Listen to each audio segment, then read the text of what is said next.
It's Breezy on Ice Podcast, and I'm back with another episode for the channel. And let's just get right into it. Alright, so it's a lot going on in the NBA world.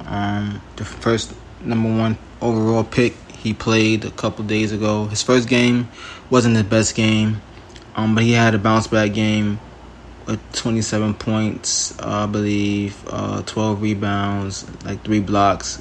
Good bounce back game for the number one pick. A lot of people were trying to say he's a bust and he's not going to live up to the hype. He's not, the greatest prospect since LeBron James. I do agree with that. I don't think he's the greatest prospect since LeBron James. I think that's a big task and big shoes to fill, because LeBron James, the excellence that he brings to the game for 20 plus years and counting.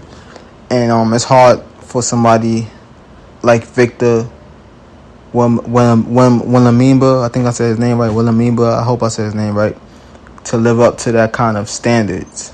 Of course, it's going to take more than some summer league games to prove that. Obviously, he's going to have to play well. He's going to have to average at least 20, 21 points, maybe 22 on the season, for the whole entire season, to be considered in that conversation with LeBron, with Jordan.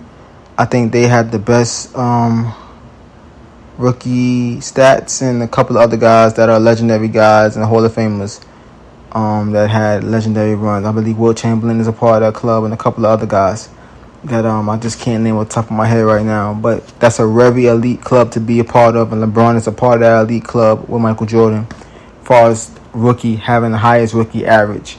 Now, if he can average somewhere within that bracket, then he'll be another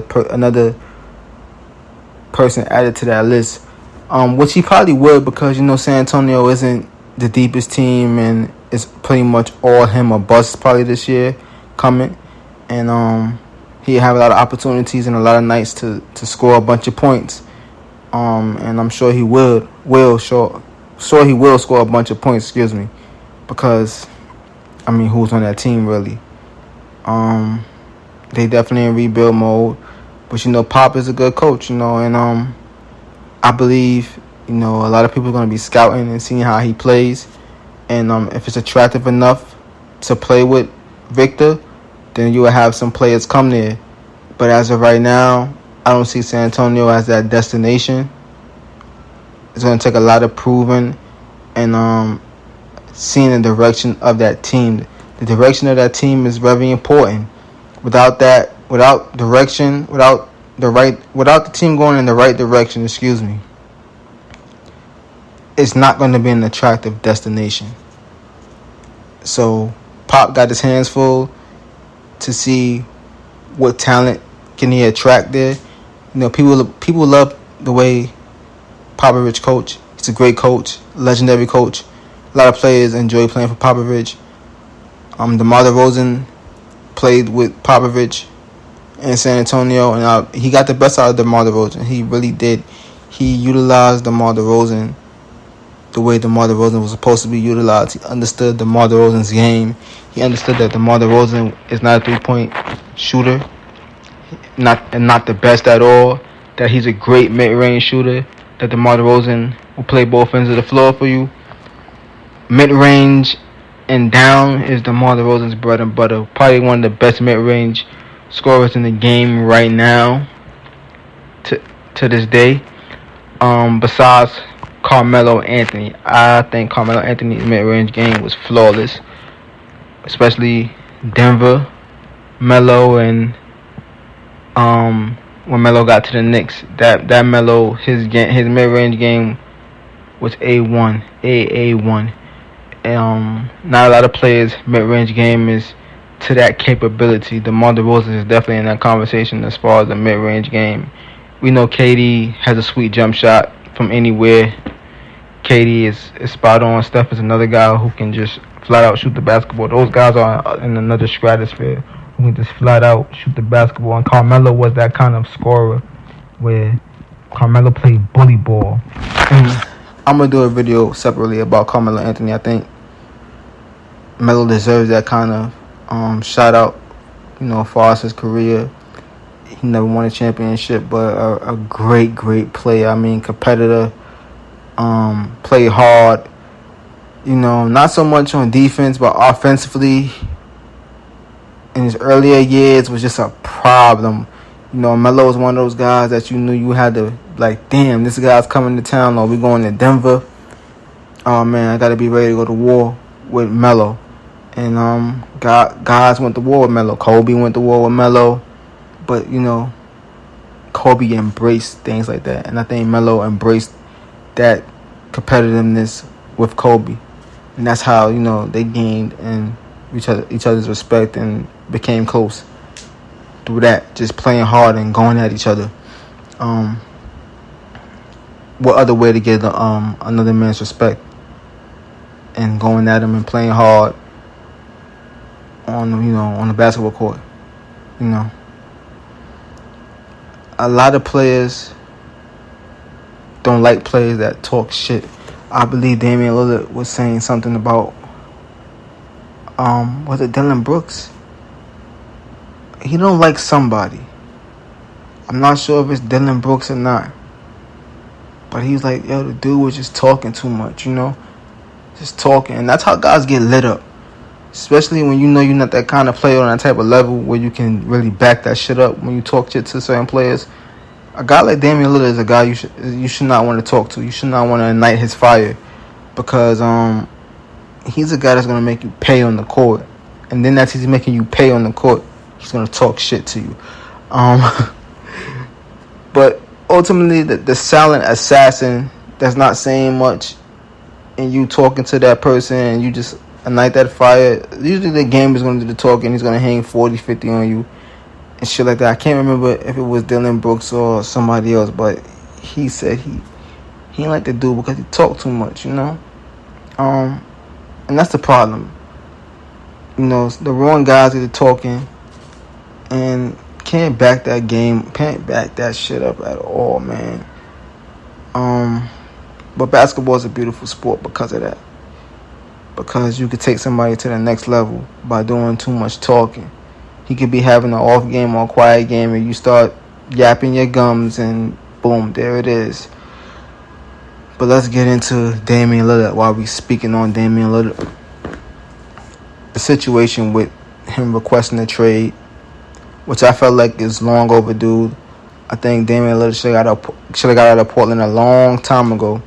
But I respect the fact that he wanted to be loyal to that Portland fan base and, loving the organization and the city. And they embraced him. They took him, I think with a 6th or 7th pick in the draft, the year he was drafted.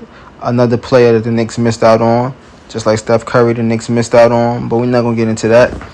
And just coming up and just being loyal. There's nothing wrong with being loyal.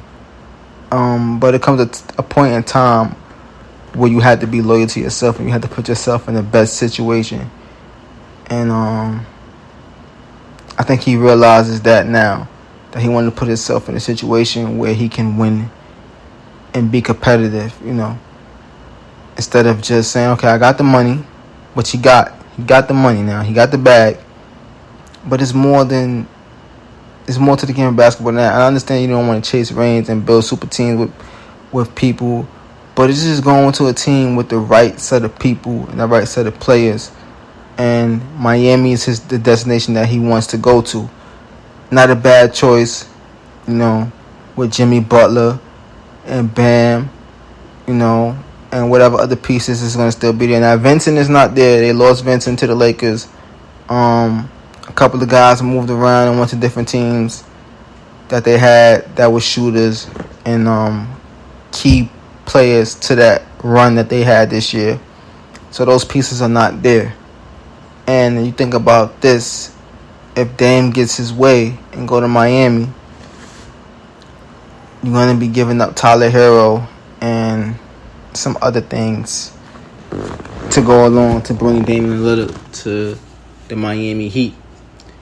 Now, if this does happen, I do believe that Eric Spoelstra and people can, Eric Spoelstra can get some players to come and sign for the the mid-level exception or take a veteran, take a veteran's cut, and the 1 year veteran, minimum, shit like that, because it'd be attractive for people who want to try to win something to come. Now, this is the thing. How depleted would that team be? And I know Scooter Henderson is in Portland. You got Simon still there, who played well with Damian Lillard. You have what's his name? Jeremy Grant is still there. Nurkic, I believe, is still there. So you still got the same team pretty much, just with the young guns still there. Scooter is a new addition in the draft. You figure that, Scooter Henderson definitely wants Damian Lillard to be there. And from the looks of it, Damian Lillard is not, if he's traded, he's not really willing to give his all. He won't, from what I'm hearing, his agent said you won't be getting a happy player, pretty much. You just be getting a loner until we can get to where we're going. So that's making teams stay away. Which means this shit can get dragged out to, the trade deadline. And if this shit gets dragged out to the trade deadline, I wonder how this will play out. Does he play those games in Portland, or does he sit out? I think Damian's a professional first, so I will assume that he will play those games until he can get traded to the Miami Heat. But remember, Dame doesn't have a no trade clause like Bradley Beal had. Bradley Beal had a no trade clause. Melo had a no trade clause. That's one of them things that is, you have to try to get in principle in your contract. So whenever you decide that you might want to break out from a team at any point, at any time, the team has to trade you to the team that you want to go to, or the teams that you want to go to that's on your short list. So you might have your first destination being the team that you really want to play for. The second destination is like, all right, it's not my first destination, but I played it. And you have a third, and you're like, okay, it's not my number one spot, it's not my number two spot, but I can settle here and play here until I hit the market again, or whatever the case may have you. But he doesn't have that kind of leverage. So, Portland, they love him, they respect him. They commend him for what he has done for that team and that organization. Had they been fair to Damian Lillard, had they went out and gotten the right pieces for Damian Lillard, I think Jeremy Grant was a great addition. I do. Robert Covington, I think they had added Robert Covington. He was a good pickup, a good add. But they can never get that guy. They couldn't, they can never get a guy like Bradley Beal. They can never get a guy like Kevin Durant. Wish they could have drafted Kevin Durant, and Kevin Durant could have been in Portland. You might not drafted Damian Lillard. You might have still drafted Damian Lillard. I don't know how the cards or the stars would have aligned, and how the cards would have fell on the table when it came time to draft Damian Lillard if you had Kevin Durant.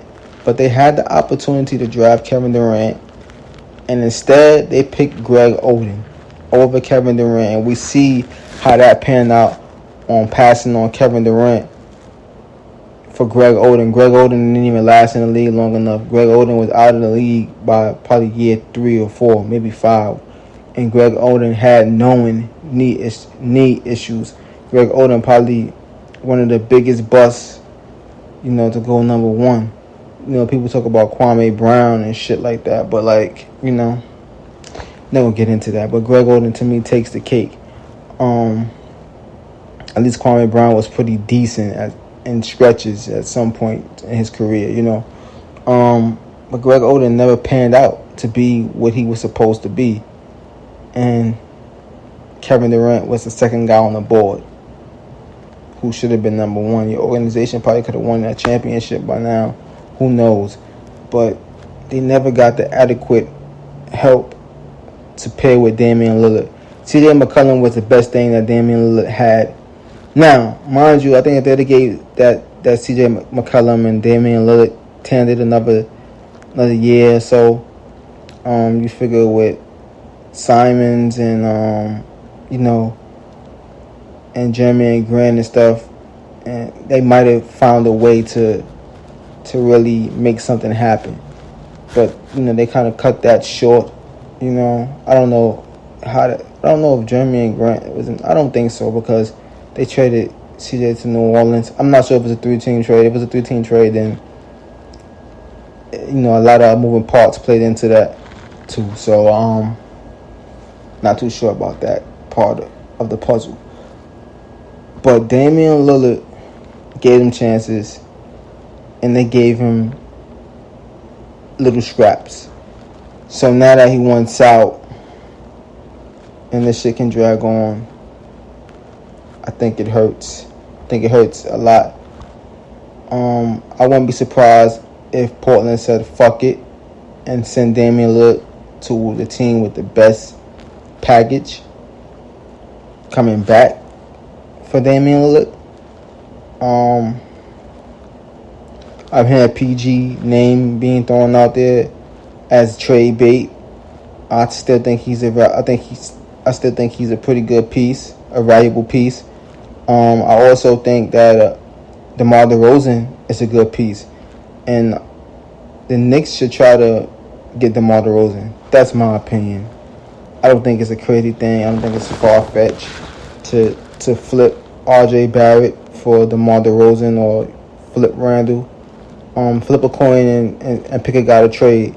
In my opinion, you flip a coin and pick a guy to trade, and if it's head or tails, that guys should be packaged, and you go get DeMar DeRozan, or you can go get Paul George if you want to get Paul George. I still think he's a great player.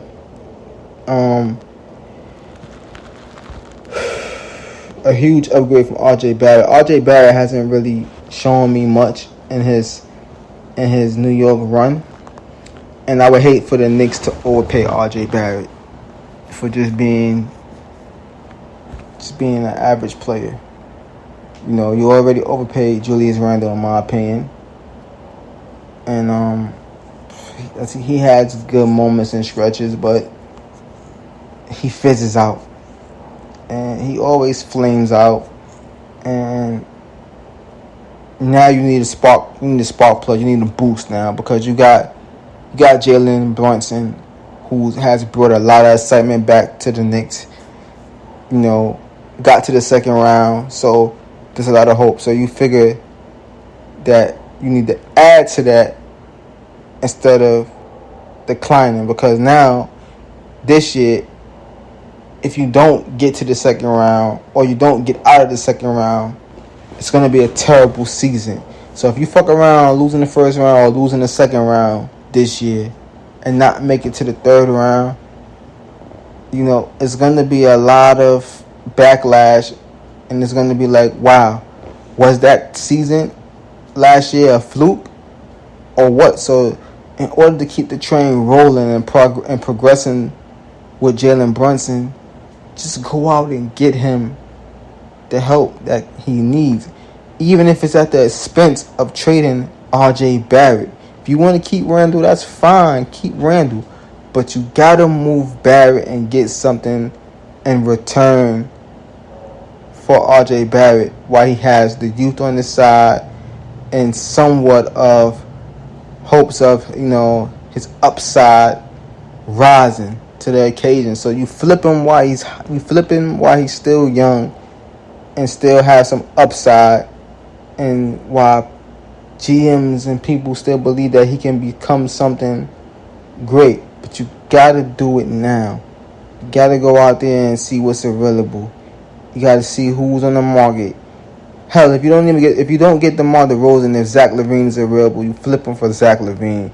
You flip him for Dame don't want to be there, but if Portland is willing to pull the trigger on that trade, then fuck it, because Damian Lillard has no leverage in this as far as where he can go.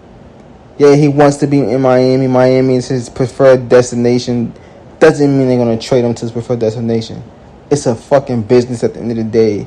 I trade you where I want to trade you, where I can get the best assets back for you. So that means shipping you to Detroit for the best assets. Damian Lillard ass could end up in Detroit.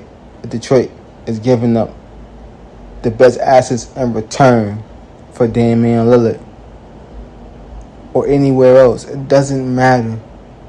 It matters to that team and that GM about what pieces they can use to keep the team afloat from losing a superstar like Damian Lillard.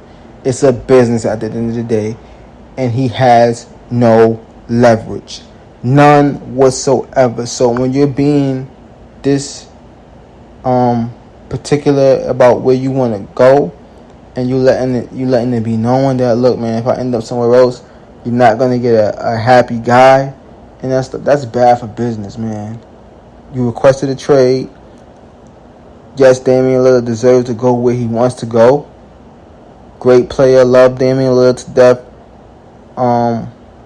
But in this argument, he has no leverage. He has nothing on this side.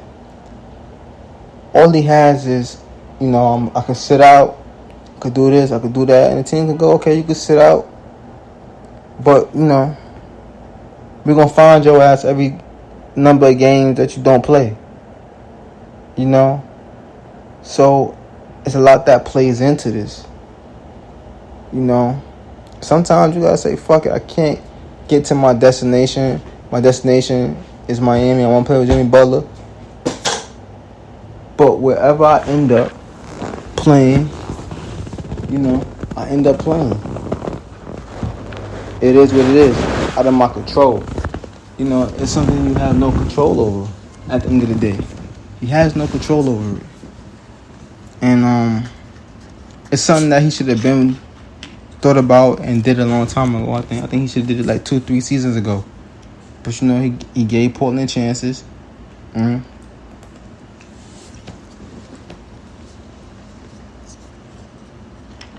Excuse me. It is what it is. And we'll see what happens.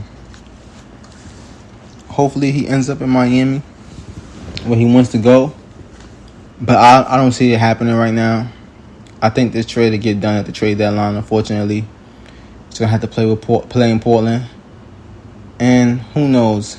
If the team is doing well, if Scooter Henderson is living up to the expectation that he can live up to, which I think he's a pretty good player. I think he can develop into something special.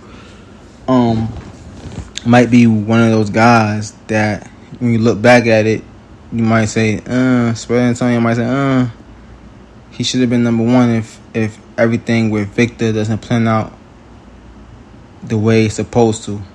You know how shit goes. Sometimes with number one picks, shit don't always go as planned.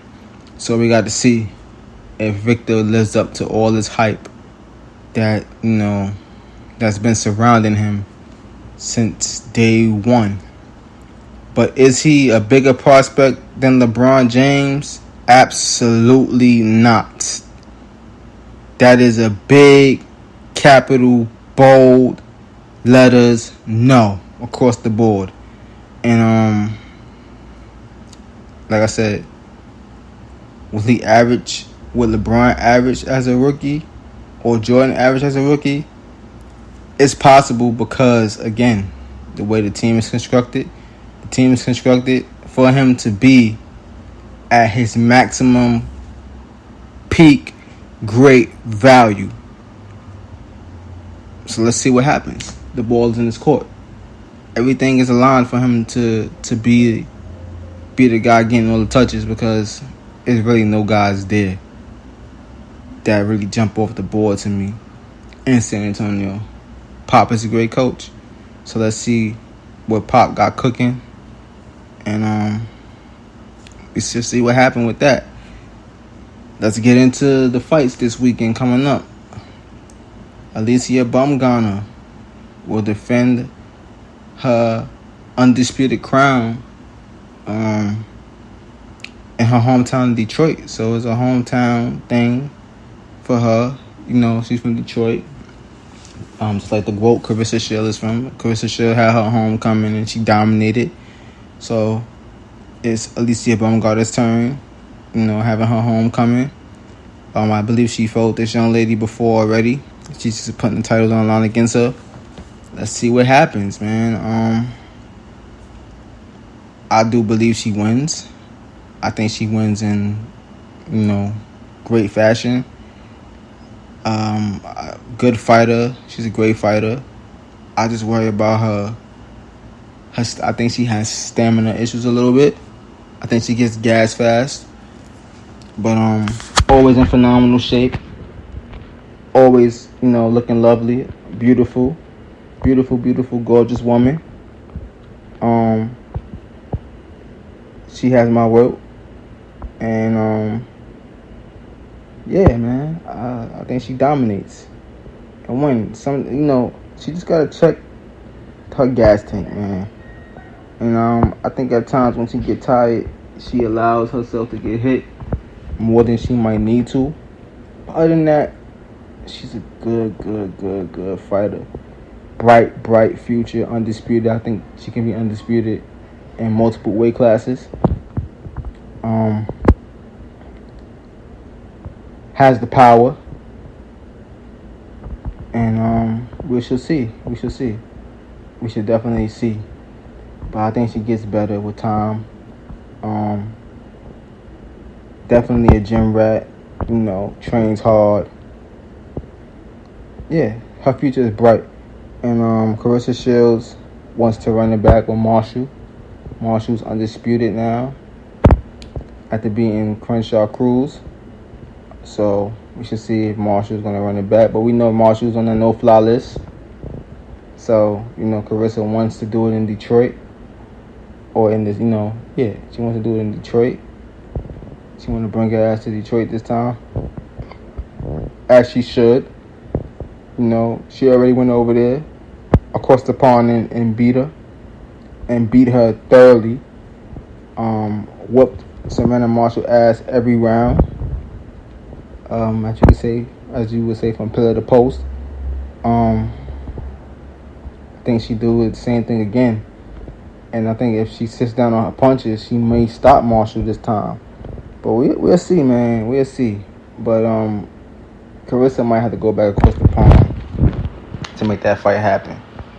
And I don't think Claressa Shields should have to go back across the pond to fight this lady again. Claressa Shields is a multiple undisputed champion in different weight classes. And I believe that, she is the GOAT. She definitely is the face of women boxing. There's no denying that. There's no disputing that. When you've done what Claressa Shields has done in her career, it's very remarkable. And she's only 28 years old. She's in her prime, and she's only gonna get better.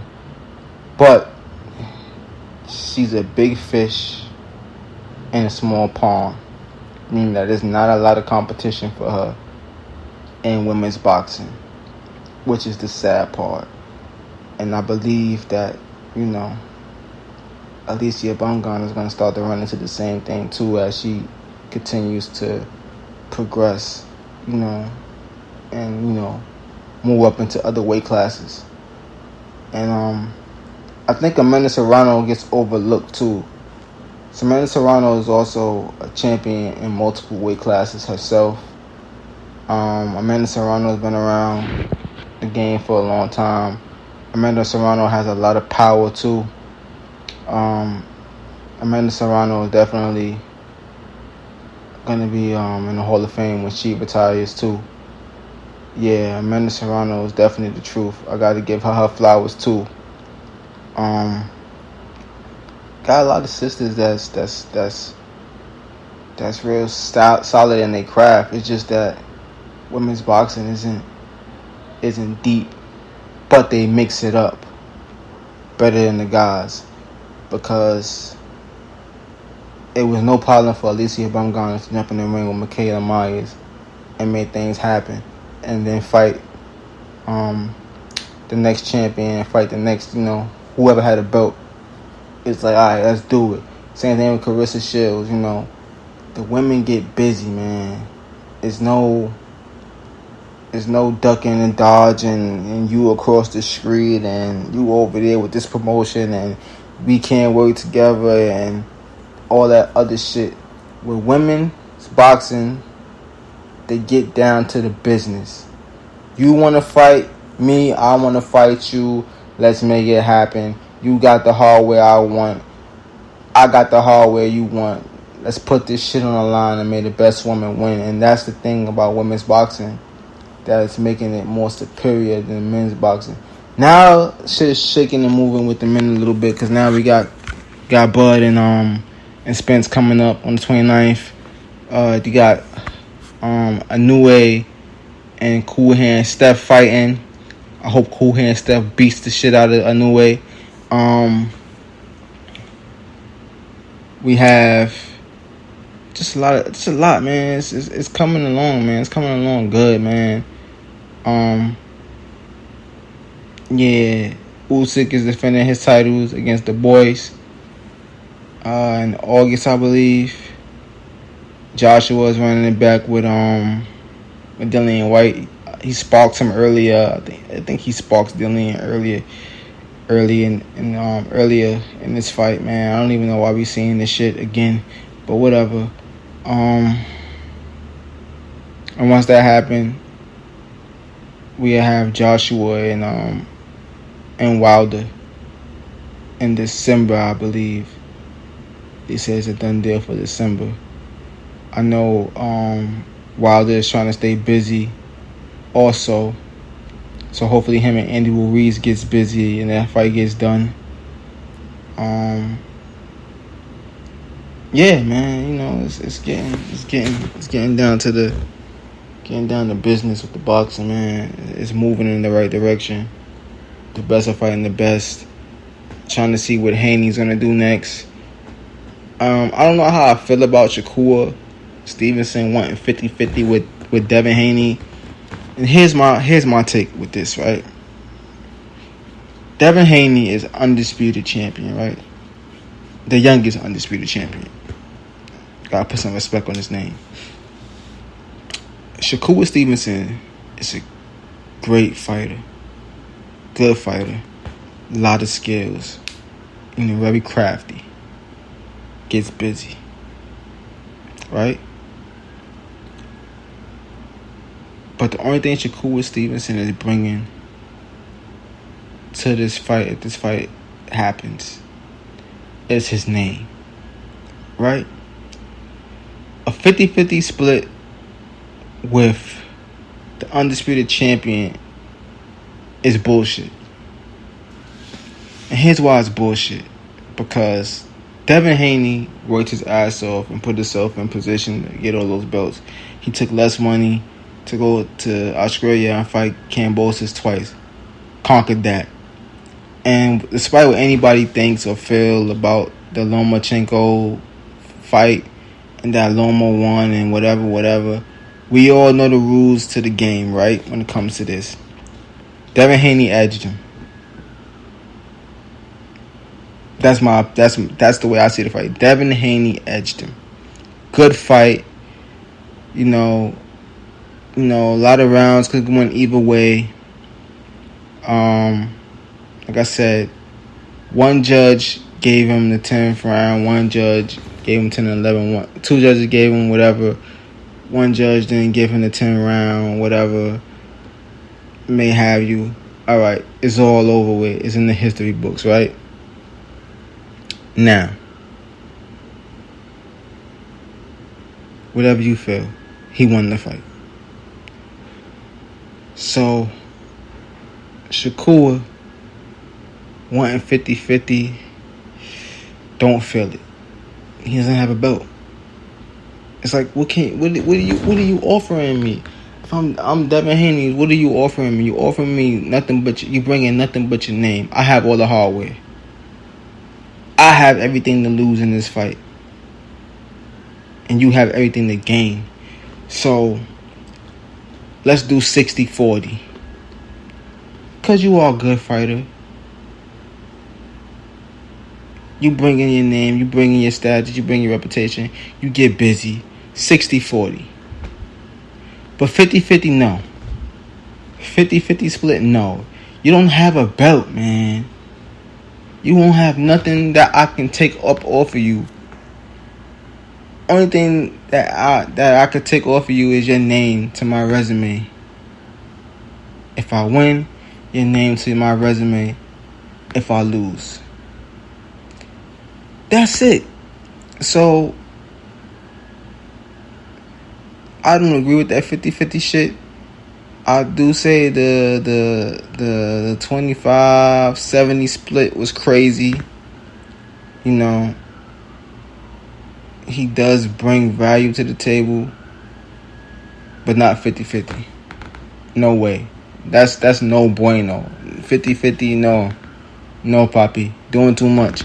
Bugging out because, come on, man. Like, you don't have a belt, man, and yeah, you get the opportunity to win on the hard way. So I do say he values more than the 25% offered, but we'll see with WBC and all them other sanctioning bodies aside on the split.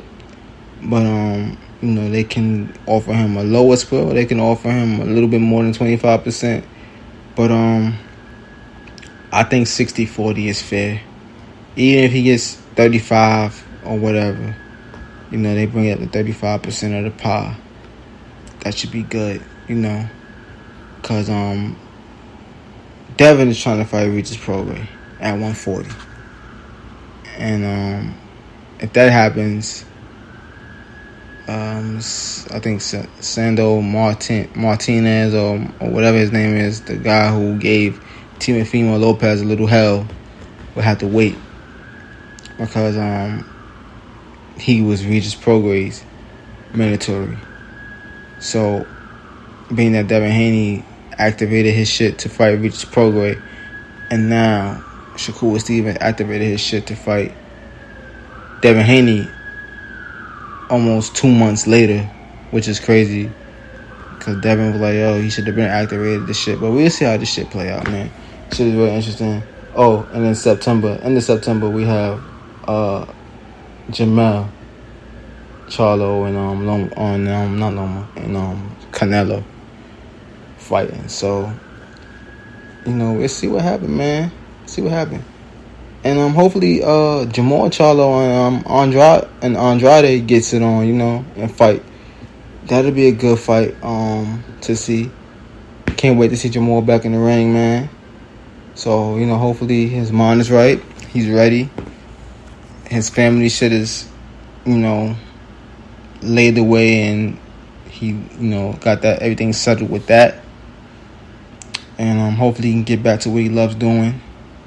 And get proactive and start winning some more hardware for himself and cementing his name like his brother, because when you got twins in the game doing it, it's nothing like that, and need to get him back on the right track, and hopefully everything is good with him.